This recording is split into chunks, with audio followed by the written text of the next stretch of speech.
Bismillahirrahmanirrahim. Assalamualaikum warahmatullahi wabarakatuh. Salam sejahtera untuk kita semua. Om Swastiastu, Namo Buddhaya, Rahayu. Yang saya hormati Menteri Pendidikan dan Kebudayaan Mas Nadiem Anwar Makarim, Direktur Jenderal Kebudayaan Bapak Hilmar Farid, Sekretaris Direktorat Jenderal Kebudayaan Ibu Sri Hartini beserta staf jajarannya, Bapak Aloysius Wardi beserta Dapur Planet Harmonik, dan Profesor Sardono W. Kusumo. Pada malam ini saya ingin menyampaikan proses dari program dokumentasi Maestro yang saya jalankan bersama tim sekaligus membuka pameran fotografi, instalasi instrumen, dan pemutaran film nunggak semi di Planet Harmonik A.L. Suwardi. Dokumentasi Maestro ini adalah New Gamelan A.L. Suwardi, Spirit, Kreasi, dan Inovasi dengan mengambil tema mengembangkan dan memanfaatkan keragaman nilai ekspresi dan praktik kebudayaan tradisional yang inklusif untuk memperkuat kebudayaan nasional dan kedudukan Indonesia di dunia internasional. Tujuannya, 1. Untuk mendokumentasikan pengetahuan dan keterampilan dalam karya A.L. Suwardi sebagai komposer musik, penala gamelan maupun sebagai seorang kreator dan inovator penciptaan alat musik baru. 2. Untuk mengembangkan kapasitas dan kemampuan pelaku seni dalam hal ini A.L. Suwardi dalam menciptakan karya kreatif dan inovatif pada konteks tantangan yang dihadapi seni tradisi untuk menjawab karakter perkembangan modernitas. 3. Untuk menciptakan ruang bagi seniman dalam merepresentasikan karya-karyanya sehingga menjadi karya inklusif yang dapat diapresiasi oleh sebanyak mungkin lapisan masyarakat. 4. Untuk mendukung dan memfasilitasi kegiatan pewarisan nilai budaya dan kearifan lokal yang mencerminkan karakter bangsa melalui karya-karya A.L. Suwardi. Kegiatan ini akan mengintegrasikan beberapa jenis kegiatan yang merupakan suatu rangkaian tahap-tahap integratif yang bertujuan untuk memotret secara detail ilmu pengetahuan dan keterampilan seniman, yakni 1. Dokumentasi audiovisual, film pendek karya seniman yang meliputi pengetahuannya tentang instrumen, pelarasan, pembuatan komposisi, dan nilai budaya. 2. Workshop seniman, yakni sebagai bentuk usaha transformasi pengetahuan langsung dari sumber. Workshop akan dilakukan secara daring sebagai respon terhadap penanggulangan penyebaran pandemi COVID-19. Direncanakan, workshop akan diikuti oleh kalangan akademisi, seniman, mahasiswa, pelajar, dan masyarakat yang memiliki interest terhadap keberadaan seni dan budaya tradisi. 3. Pameran dan pentas karya seniman. Pameran dan pentas hasil karya seni juga akan dilaksanakan secara daring karena mempertimbangkan protokol kesehatan tentang penyebaran pandemi COVID-19 yang masih terjadi. 4. Kegiatan literasi merupakan kegiatan publikasi ilmiah dari aktivitas dan hasil karya maupun profil kesenimanan dalam bentuk artikel ilmiah yang akan disampaikan melalui media massa. Demikian saya sampaikan program sekaligus membuka pameran yang berarti kegiatan sedang berlangsung. Dimulai malam ini tanggal 5 November, pembukaan pameran dan pemutaran film, tanggal 6 November, workshop pembuatan instrumen dan pelarasan, dan tanggal 7 pementasan pagi, dilanjutkan workshop pembuatan komposisi, dan akan ditutup dengan pementasan pada malam hari pukul 19.30. Atas kepercayaan dan kerjasamanya, kami mengucapkan banyak terima kasih. Akhir kata, selamat menyaksikan. Wassalamualaikum warahmatullahi wabarakatuh. Salam sejahtera, Om Santi Santi Om. Namo Buddhaya, Rahayu.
Ya, bagi saya gamelan itu merupakan sesuatu yang tidak bisa terpisahkan dari hidup saya. Karena gamelan adalah merupakan sesuatu yang bisa berarti mendidik, bisa juga berarti memperhalus suatu jiwa dan juga berekspresi melalui gamelan.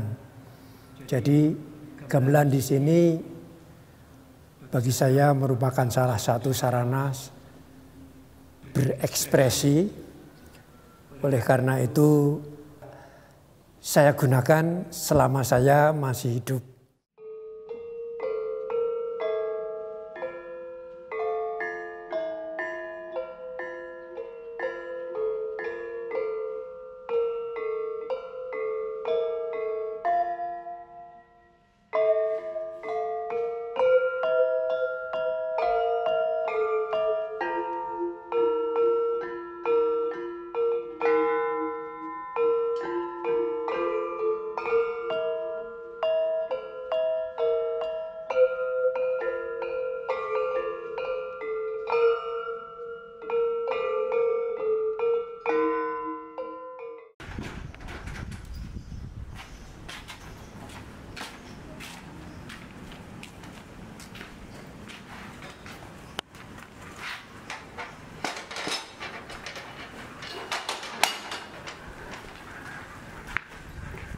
Iya kumpulan dulu.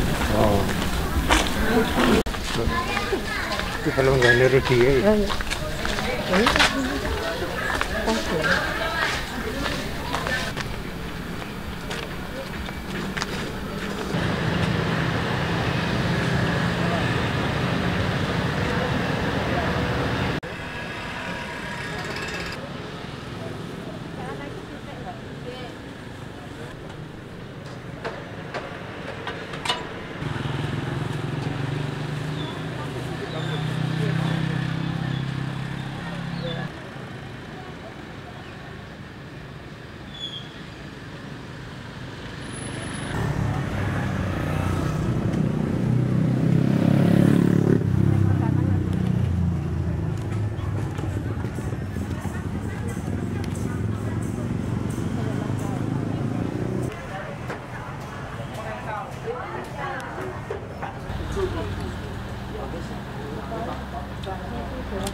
Cucunya cowok apa cewek? Cewek.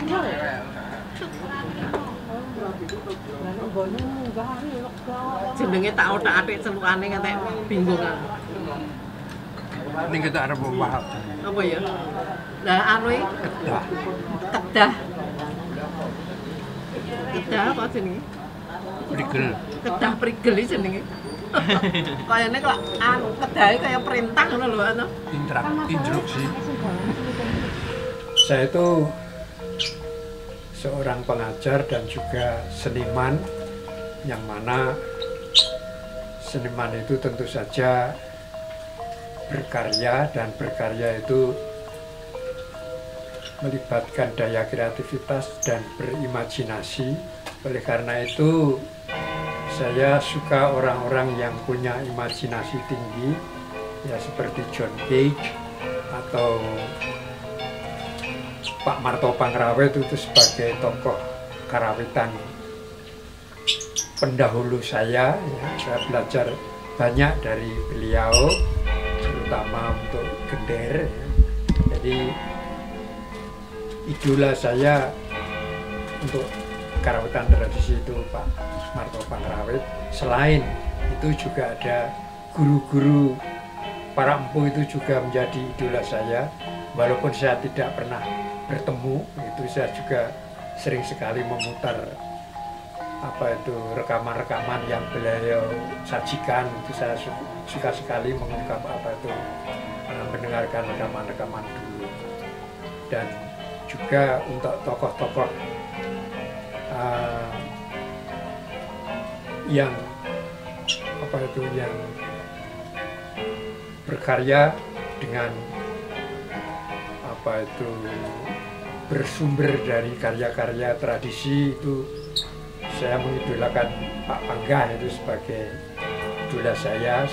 Selain berkarya seni, Pak Pangga itu pikirannya juga sangat luas dan memberikan konsep-konsep seni yang saya keblati. Jadi saya berkiblat pada Pak Pangga dan Pak Marto, Jengkes, dan masih banyak lagi, yaitu orang-orang yang mau menerobos daerah seninya. Misalnya seorang berkarya musik tapi bukan hanya soal estetika musik saja, tetapi kadang-kadang beliau itu keluar dari ranah estetik, yaitu mengungkap atau menjelajahi pengalaman-pengalaman intelektualnya. Seperti Alvin Lucier, itu dia banyak sekali berkarya yang bereksplorasi pada pengalaman-pengalaman intelektual, terutama pengalaman-pengalaman yang bersifat akustik atau fisika musik. Berpijak dari pikiran-pikiran itu, beliau berkarya dengan menggunakan ilmunya. Jadi yang dikejar bukannya keindahan dari bunyi itu, tetapi justru bagaimana menggarap bunyi itu dengan ilmu-ilmu yang lain. Jadi kalau mau dinikmati indahnya bunyi mungkin tidak ketemu di sana.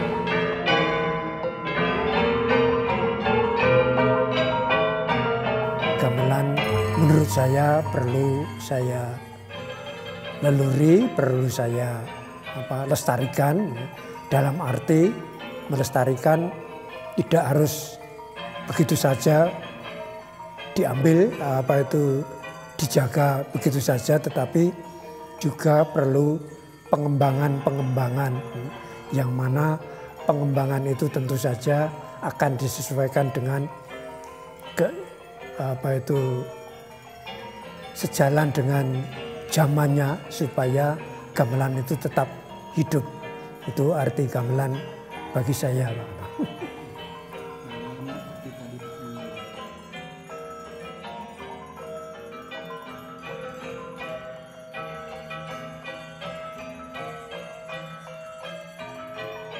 Menurut saya memahami atau mempelajari tradisi adalah suatu keharusan bagi saya. Karena manusia hidup itu tidak berdiri sendiri. Di dalam hidup bermasyarakat tentu saja ada aturan-aturan atau sesuatu yang dilakukan yang mana perlakuan-perlakuan setiap hari itu tentu saja tidak lepas dari kebiasaan-kebiasaan yang ada pada masyarakat itu. Begitu juga kalau kita mau berkembang, tentu saja tidak akan lepas dari tradisi kita. Jadi gamelan itu merupakan pangkal tolak, pangkal tolak di mana kita pelajari. Kalau kita akan mengembangkan tentu saja harus memahami dulu apa yang ada pada tradisi. Jadi belajar tradisi sangat penting, dan kita melihat bahwa para pengembang kesenian atau pengembang musik itu di Jawa pada umumnya itu dibekali dengan tradisi-tradisi yang kuat. Tanpa tradisi yang kuat nanti karyanya tidak akan berbobot, tidak akan berbobot. Oleh karena itu mempelajari tradisi adalah merupakan sesuatu yang sangat penting, sehingga karyanya nanti tidak akan bisa lepas dari tradisi. Andai kata itu lepas, ya tidak begitu jauh. Dan juga walaupun itu jauh, misalnya kalau itu didasari atas tradisi, tentu pasti akan ada benang merahnya.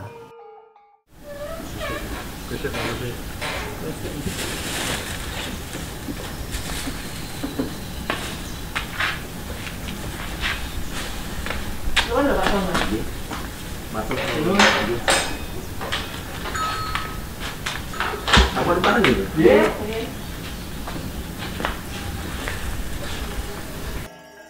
kata nunggak semi itu sebenarnya di dalam karya saya ya, khususnya itu saya memberikan nama dalam karya saya itu nunggak semi. Nunggak semi itu banyak arti sebenarnya dalam budaya Jawa. Seseorang yang profesinya itu mengikuti profesi ayahnya. Misalnya kalau ayahnya itu seorang dokter, kemudian anak-anaknya menjadi dokter, itu juga bisa diartikan nunggak semi. Anak-anaknya tukang potong rambut, ayahnya tukang potong rambut, anak-anaknya juga mengikuti potong rambut itu juga merupakan bisa dikatakan nunggak semi. Jadi arti nunggak itu kata kerja ya, nunggak semi itu kata kerja. Kalau kata bendanya tunggak. Tunggak itu adalah suatu potongan kayu yang masih hidup, apabila itu dipotong atau ditebang itu tersisa pada bagian akar yang masih tertanam, yang mana akar itu masih hidup walaupun pohonnya sudah ditebang. Nah kemudian pada pohon itu akan muncul suatu tunas baru. Yang mana tunas baru itu tentu saja yang tadinya pohon jati dipotong, tunasnya masih jati juga. Tetapi jati yang dipotong dan jati yang tunas itu mungkin ada sedikit perbedaan. Ya, ada sedikit perbedaan. Nah di sini saya artikan di dalam menamai karya saya, bahwa nunggak semi itu berarti masih berkiblat atau masih mengakar dari tradisi yang saya geluti. Kemudian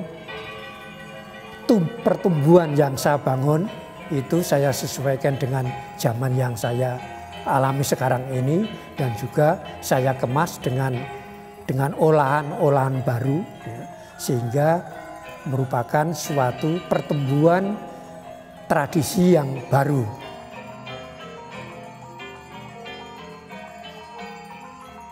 Saya juga sadar bahwa tradisi itu sebenarnya tidak mandek, pasti dalam perjalanannya mengalami perubahan-perubahan sesuai dengan kemauan dari masyarakat-masyarakat yang melalui tradisi itu sendiri, pasti ada perubahan.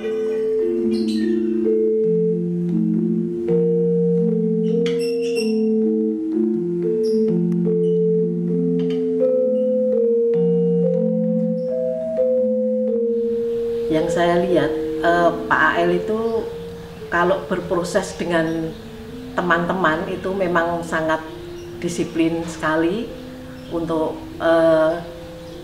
mungkin bekerja sama, tapi untuk dirinya sendiri dia juga sangat sangat banyak mencari-cari supaya keinginannya itu bisa terwujud. Jadi kadang-kadang ya mencoba-coba alat apa supaya bisa menjadi bunyi seperti apa yang dia inginkan.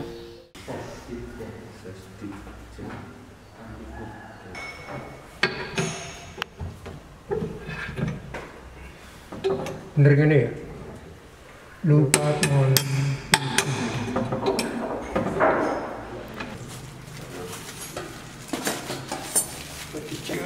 Pitung mili ngono, iki 6 mili.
kalau dalam membuat karya itu kadang-kadang Pak Ari itu punya angan-angan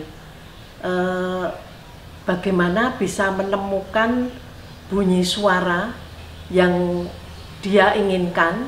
Kadang-kadang mencoba-coba mencari inspirasi mungkin yang tidak wajar dengan orang lain ya. Kadang-kadang apa saja yang ada itu selalu mencoba dibuat-buat supaya dia menemukan suara dan inspirasi dia bisa terwujud. Memang kadang-kadang begini ya, seperti pada saat saya memodifikasi gender yang saya namakan gender vibraphone, yang saya namakan vibrander sekarang. Vibraphone dan gender saya jadikan satu, vibrander. Nah itu sebenarnya saya itu sebenarnya ingin membuat suatu bunyi dari gender yang wow, wow, wow, wow, itu bagaimana. Selalu saya cari. Nah kemudian pada suatu saat saya itu melihat instrumen vibraphone yang mana ada alat yang bisa menutup tabung resonator dan membuka resonator. Nah itu saya alih teknologikan pada gender saya. Jadi itu gender saya beri alat tambah seperti apa yang terdapat pada vibraphone. Tapi setelah dibunyikan dengan cara memainkan digesek, wah suaranya memang sangat berbeda ketika itu dimainkan dengan cara dipukul dan memberikan kesan seakan-akan suara itu magis. Ada orang, apa ini memang membuat alat untuk meditasi atau apaan? Saya tuh tidak mengarah ke sana. Saya hanya ingin mewujudkan bunyi yang saya bayangkan. Kemudian hasilnya seperti itu. Tetapi dalam permainannya saya itu suka bereksplorasi. Selain saya pukul, coba saya lendei.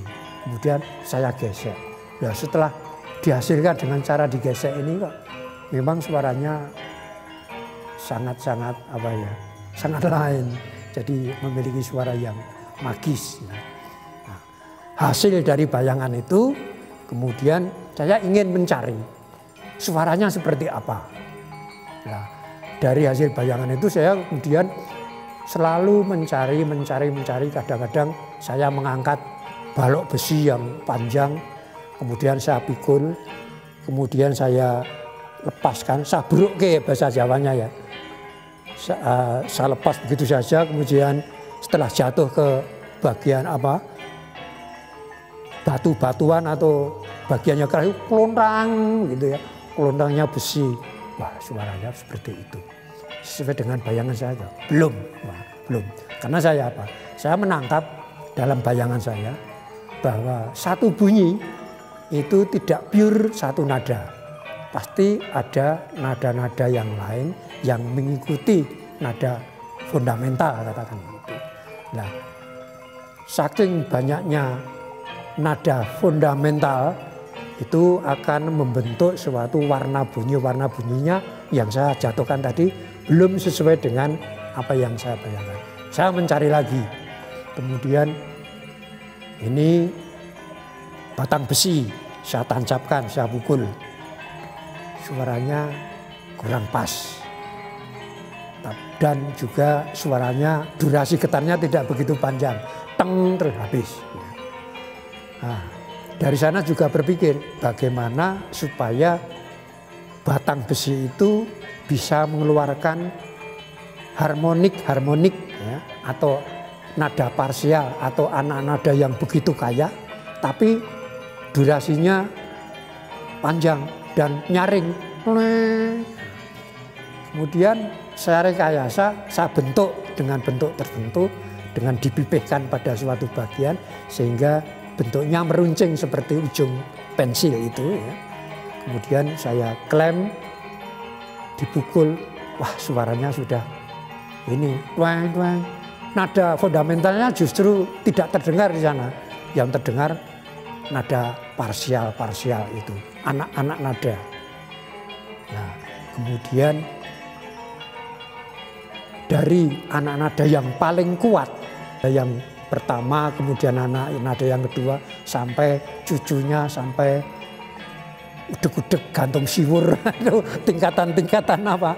Tingkatan anak nada yang paling tinggi lah itu bercampur baur, tetapi ada satu anak nada yang jelas di sana. Ya di sana saya gunakan sebagai nada, yang nanti akan saya susun, saya gunakan sebagai sistem nada. Nah, sistem nada yang saya buat dalam gamelan ini, saya buat sistem nada pelok, ya salaras pelok. Sehingga karena ini terinspirasi dari bacaan yang saya baca dari keyakinan Pythagoras itu, yang tentang music of the sphere, maka saya namakan planet harmonik. Artinya apa? Banyak harmonik ya. Di mana itu suatu yang memiliki beribu-ribu harmonik. Begitu.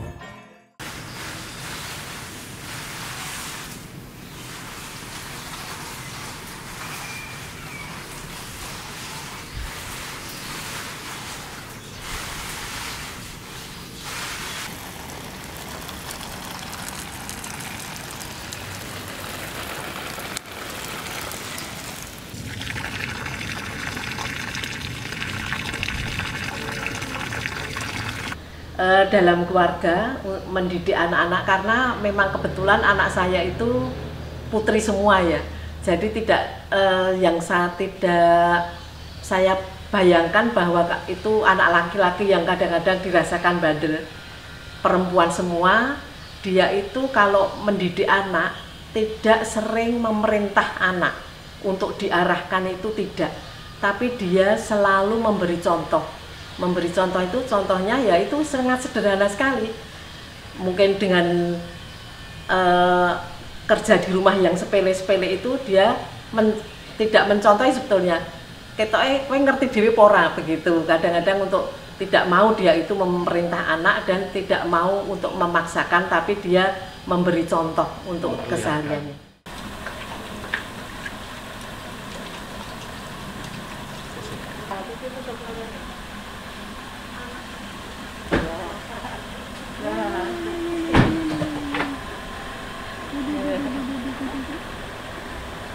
Dibuat banget atau dibuat ya, wes lho, panas lho. Wes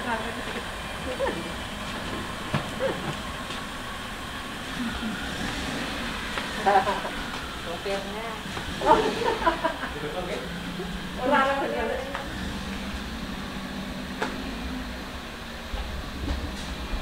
Nah, sudah pulang sampai rumah ya. Selamat datang di rumah cucuku, selamat datang.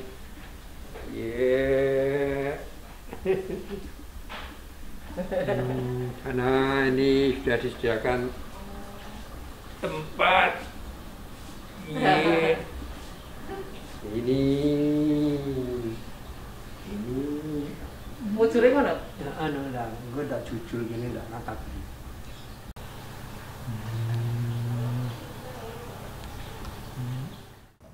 Pak AL adalah guru dan senior saya. Beliau murah senyum, baik hati dan welcome dengan siapapun, menghormati juniornya, menghormati siapapun. Jadi saya anggap Pak AL itu guru, bapak dan senior yang bijaksana, yang ngayomi. Jadi enak sekali kalau diskusi dengan beliau,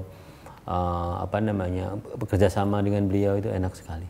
Ketika saya melihat karya-karya alat musik dan karya-karya komposisi Pak AL, saya berpikir sebagai murid dan sebagai komposer, saya tidak akan meniru jejak beliau karena tidak sanggup. Jadi saya harus cari jalan lain. Hanya disiplin dan keseriusan yang saya ambil dari beliau. Untuk estetika garap dan semuanya, saya tidak mungkin untuk meniru beliau. Jadi ini teknik saya pribadi untuk bagaimana mengembangkan apa yang saya dapat dari Pak AL dengan cara yang berbeda. Kalau saya berkarya, itu pasti saya landasi juga dengan pikiran yang mana karya itu dihubungkan dengan konteks pertunjukan apa di dalam berkarya itu. Seperti misalnya pada saat saya mendapatkan tugas untuk membuat susunan karawitan yang digunakan untuk tari, yang mana tari itu dipentaskan dalam rangka peresmian Waduk Wonogiri misalnya. Nah, dengan konteks itu saya tentu saja penyusunan musik akan disesuaikan dengan waduk itu untuk apa, kemudian kegunaannya nanti kepada siapa, tentu saja kepada petani-petani, dan harapannya dengan adanya waduk itu pertanian akan lebih maju. Nah, konteks-konteks semacam itu saya ramu menjadi sebuah susunan musik yang akan digunakan untuk tari peresmian Waduk Wonogiri. Itu konteks pertunjukan ya. Kemudian dalam konteks misalnya kalau saya diminta untuk membuat suatu komposisi dalam rangka Pekan Komponis Muda misalnya. Nah, dalam rangka Pekan Komponis Muda itu menonjolkan suatu ide-ide yang baru. Nah, untuk mencari ide yang baru, tentu saja kadang-kadang orang itu perlu memisahkan dari sesuatu yang sudah ada. Karena kalau masih mengikuti yang baru, nanti bentuknya yang masih sama saja. Misalnya seorang membuat mobil yang dulunya belum ada mobil, tetapi di dalam pembuatan mobil itu dalam benaknya masih mengikuti gerobak. Bentuk gerobak itu seperti apa? Coach, saya artikan, atau suatu kendaraan yang berbentuk itu. Jadi selama masih bersumber pada sesuatu, bentuknya ya masih mirip sesuatu, walaupun ada perubahan-perubahan. Nah, di sini dalam konteks mencari, betul-betul mencari sesuatu yang baru, kadang-kadang perlu memisahkan yang sudah ada. Jadi ya dalam arti membuat yang baru kemudian terus membuat loncatan-loncatan. Nah, itulah loncatan-loncatan itu kemudian muncul, tentu saja kemunculan loncatan-loncatan itu bisa bersumber dari apapun. Bagi saya membuat komposisi itu bisa berangkat dari manapun dan berpikir dari manapun ya, mau apa, mau menggarap tentang estetik atau mau menggarap tentang pengalaman-pengalaman intelektual itu juga bisa. Jadi kalau bersumber atau ingin menjelajahi pengalaman estetik, tentu saja yang kita garap tentu bagaimana ini enak atau tidak enak, atau selaras atau tidak, kemudian rasanya bagaimana, semuanya mengarah kepada estetik, walaupun juga ada perbaruan-perbaruan. Kalau sudah lepas dari estetik, misalnya penjelajahan tentang pengalaman-pengalaman intelektual, ya apapun yang dibaca, apapun yang dilihat, apapun yang dibayangkan itu bisa terjadi. Misalnya seseorang punya pengalaman tentang peristiwa-peristiwa fisika, ya, fisika bunyi padahal. Ini dalam pengetahuan fisika bunyi itu ada suatu gejala yang mana misalnya suatu frekuensi tertentu dibunyikan dan pada alat-alat yang frekuensinya sama akan ikut bergetar misalnya. Walaupun itu tidak dibunyikan, tapi ikut berbunyi di sana. Lah, ini kan pengalaman-pengalaman intelektual dari pikiran, dari belajar dari ilmu. Nah, kemudian peristiwa itu saya gunakan misalnya. Saya ingin menaruh suatu instrumen yang mana frekuensi-frekuensi itu saya cocokkan dengan frekuensi yang akan mainkan misalnya. Nah, frekuensi yang sama dengan apa yang bunyikan itu akan ikut bergetar. Lah getaran dari frekuensi yang bisa di amplify atau bisa dibesarkan lewat speaker misalnya. Terus kemudian yang lain.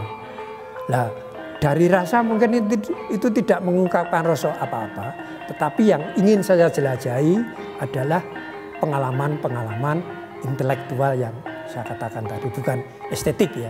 Wah ini tentu saja ini bisa dikatakan keluar dari kebiasaan-kebiasaan di dalam penyusunan musik ya. Misalnya itu keluar jauh ya.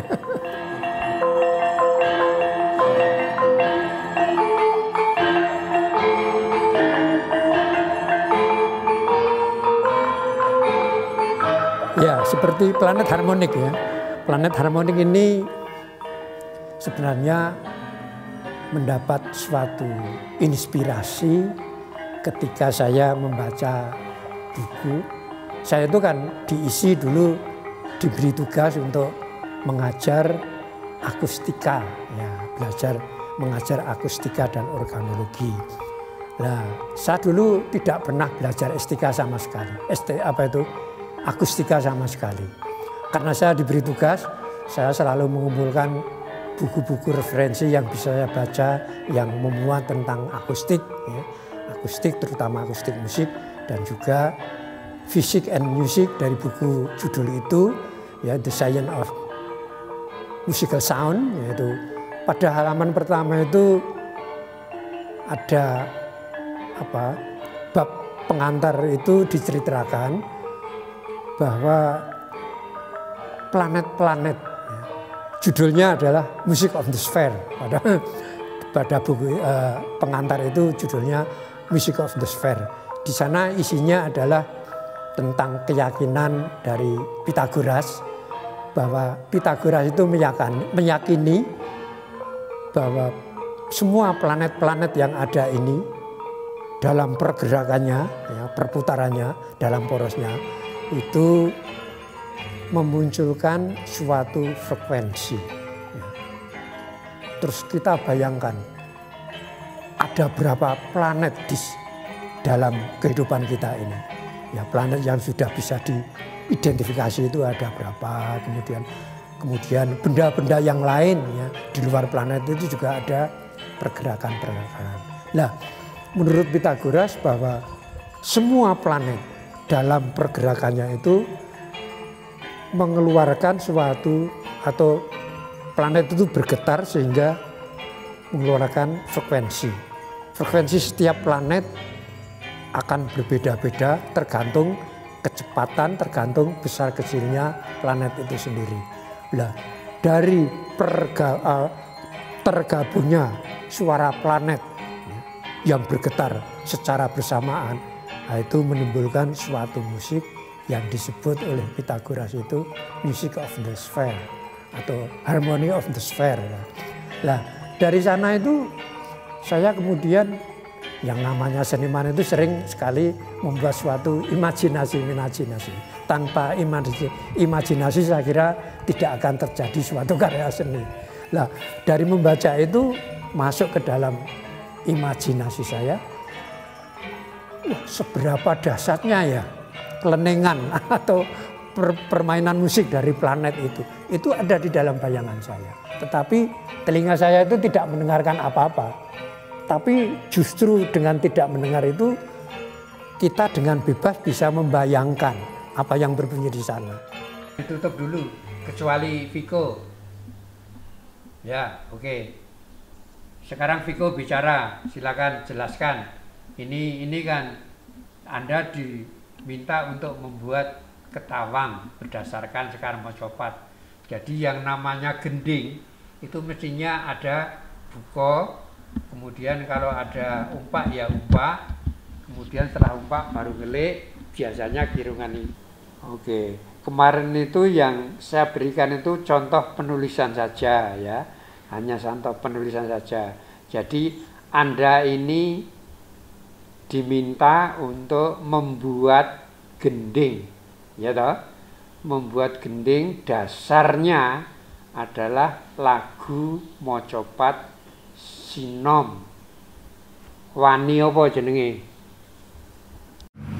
Saya dengan Pak A.L. Sumardi sudah dekat mulai tahun 73 semenjak saya kuliah di ASKI. Waktu itu di Sasono Mulyo, malah jadi satu angkatan dengan dia, sekolahnya S1. Kemudian dari waktu ke waktu dia lebih pada organologi, jalannya dia. Organologi, pembuatan alat dan sebagainya. Sehingga kalau tidak salah waktu S1-nya juga dia sudah mulai membuat satu karya-karya buat karya dengan alat-alat yang baru. Itu yang saya saluti, dia selalu ke organologi. Nanti hasil organologi itu dikaitkan dengan ciptaannya dia, dalam hal ini adalah musik. Nah, saya begitu dekat dengan dia, terutama waktu saya baru ke sini juga ada kegiatan dongeng dari Dirah. Waktu itu diajak oleh Prof. Sartono. A.L. Suwardi itu tumbuh dari sebuah masa, satu suasana yang sangat diperlukan bagi orang yang sedang belajar seni sebenarnya.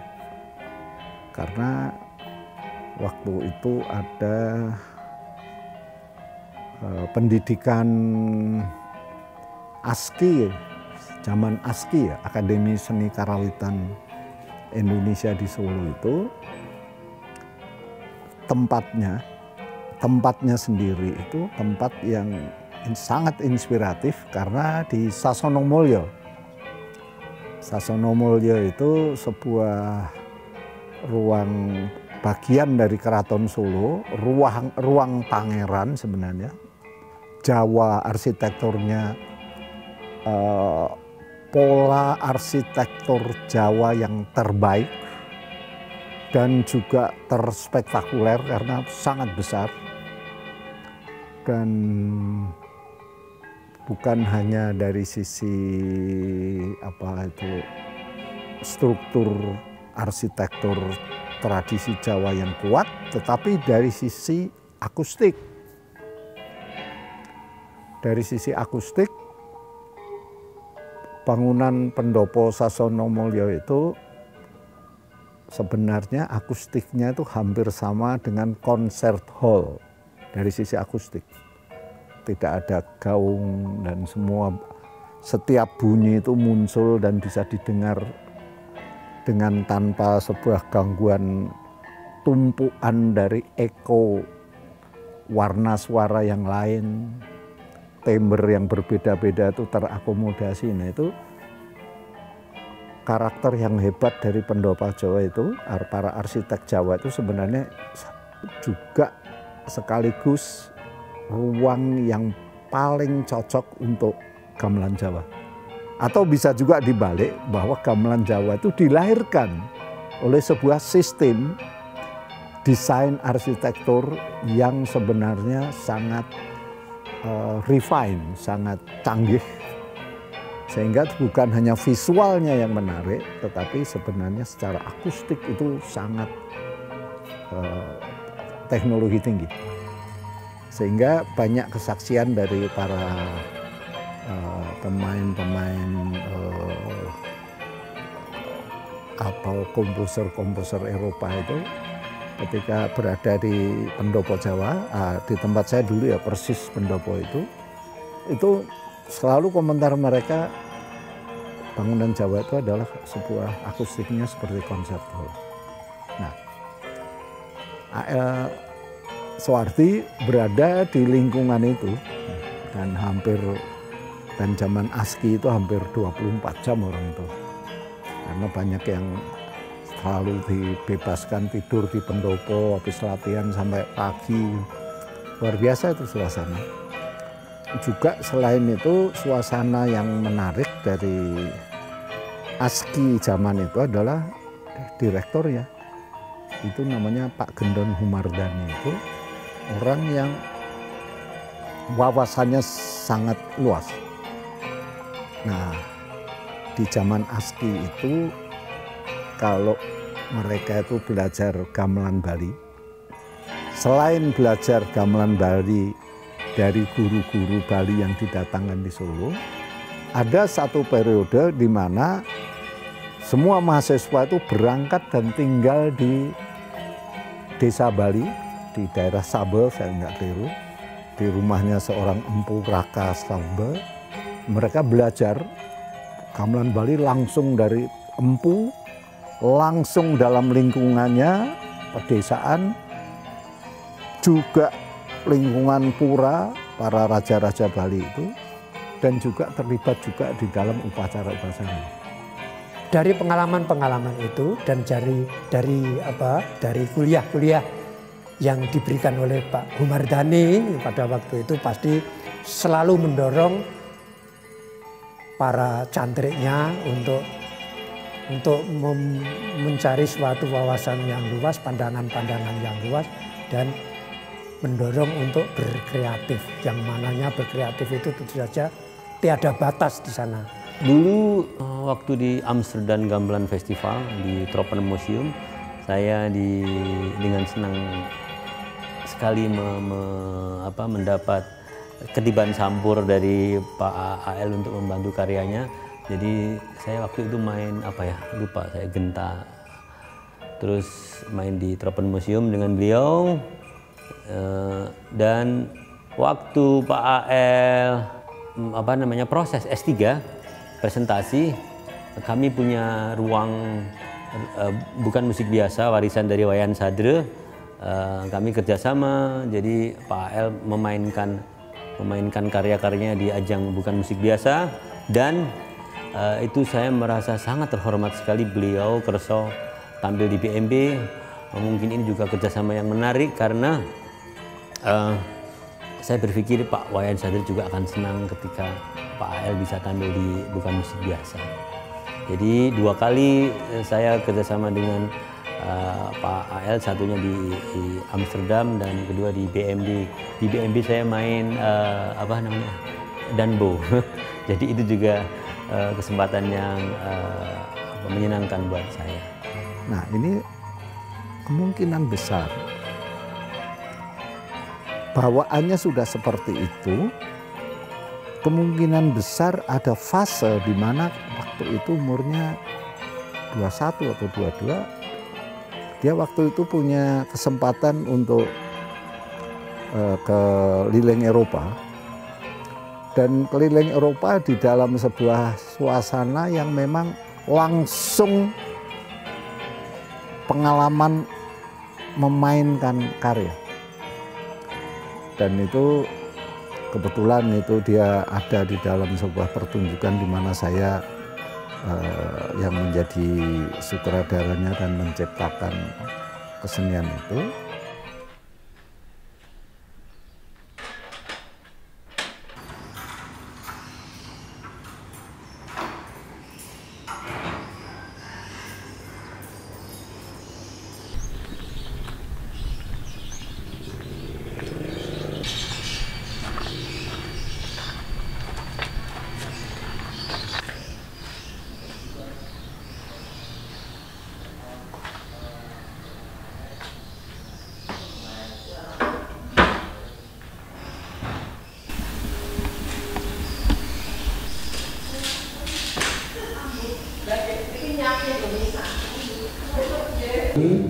Di tengah pandemi COVID-19 dengan mematuhi protokol kesehatan. Jadi kita harus menyesuaikan ini, karena memang kalau terkait dengan protokol kesehatan itu kita bukan lembaga yang berkompeten ya, maka mau tidak mau kita harus ngobrol, berdiskusi dengan pihak yang berkepentingan KPPS gitu ya. Jadi pembuatan KPPS kita monitoring. Apalagi juga A.L. Suwardi pernah belajar dari sekolah pertukangan ya, SMK gitu, teknologi gitu. Ya mungkin tidak teknologi canggih, tetapi teknik. Nah disinilah semua pendidikan yang dia alami di dalam tubuhnya itu semua tidak ada yang mubazir, tidak yang hilang. Nah, mungkin ketika berkembang semakin berkembang estetikanya, keterampilan teknologi membuat bentuk itu masih tetap ikut.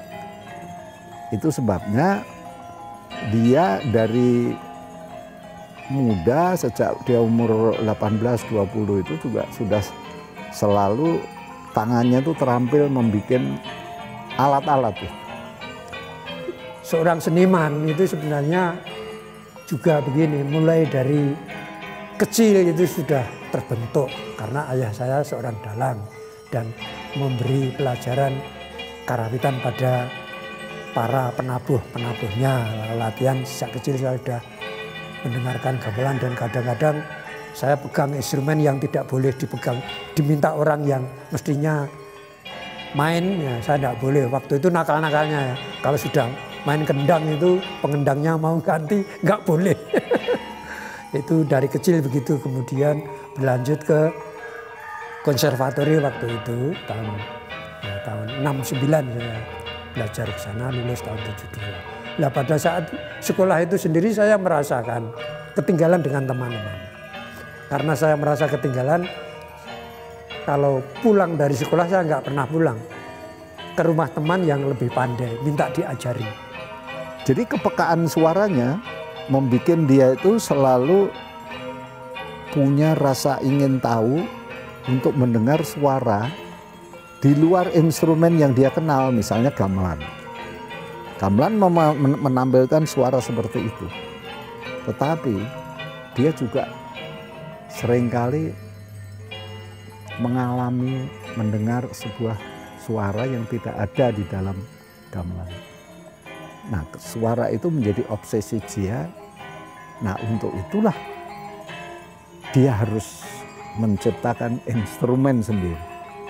Nah, di sini yang salah satu juga ciri yang membedakan A.L. Suwardi dengan lainnya. Ada kebutuhan untuk mewujudkan pengalaman yang unik dalam dunia suara yang dia alami sendiri. Jadi semuanya itu tidak nempel begitu saja, pasti melalui proses-proses. Karena di dalam diri saya itu ada suatu kuriositas atau curiosity atau keingintahuan yang sangat tinggi. Biasanya kalau orang yang memiliki keingintahuan yang tinggi itu selalu bertanya kemudian pertanyaan itu harus ditindaklanjuti dengan jawaban itu pasti bagaimana, mengapa, terus itu biasanya tindak lanjutnya itu. Jadi belajar itu sebenarnya selalu harus melekat ketika orang itu masih hidup. Begitu. Ya saya hanya ingin begini saja, karena sesuatu itu bisa berhasil pasti ada suatu usaha atau perjuangan yang sangat kuat. Ya. Tidak ada sesuatu keberhasilan itu begitu saja nyampe. Perjuangan itulah, dan proses perjuangan itu tentu saja akan menjadikan pembelajaran. Sebenarnya pembelajaran itu apa? Pembelajaran itu seseorang yang tadinya belum tahu menjadi tahu. Dulu belum bisa begitu, sekarang menjadi bisa. Terus begitu saja, terus bertambah. Ya. Jadi kalau tidak ada kemajuan, dan kemajuan itu pasti ada tantangan di sana. Kalau ini sudah bisa, raihlah yang lebih sulit dengan cara tertentu, ya, supaya bisa meraih yang lebih sulit. Ya. Jadi pesan saya kepada adik-adik semuanya yang generasi muda, selalu letakkan suatu titik di depan yang mana titik itu merangsang Anda untuk berbuat. Ya. Pasti rangsangan itu harus lebih sulit ya, jangan lebih mudah. Nah, lebih mudah itu tidak akan belajar apa-apa di sana. Ya. Seperti misalnya anak-anak yang daring ini, Pak, saya ini sulit belajar.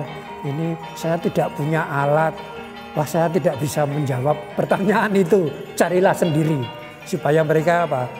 Berusaha memikir bagaimana kok sulit, kesulitannya mana dicari supaya saya kok tidak punya alat, supaya bisa dapat alat datang ke teman yang punya alat juga bisa. Begitu saya sudah sambat, wah kalau dibandingkan dengan pengalaman saya itu kadang-kadang saya sekolah ke Solo, berangkat dari sini berjalan ya. Setiap hari berangkat jam 3 malam sampai di rumah di sini jam 5 sore. Itu kan suatu proses untuk menjadikan apa, mewujudkan apa yang saya letakkan itu tadi. Seseorang hidup pasti harus diletakkan yang namanya apa? Masa depan. Masa depan orang itu tergantung orangnya mau apa. Orang yang tidak punya masa depan itu seperti hewan. Sudah mati sak jroning urip, mati sak jroning urip. Kalau sudah mati sak jroning urip, ya sudah tidak punya masa depan, tidak meletakkan titik tujuan selama hidup itu.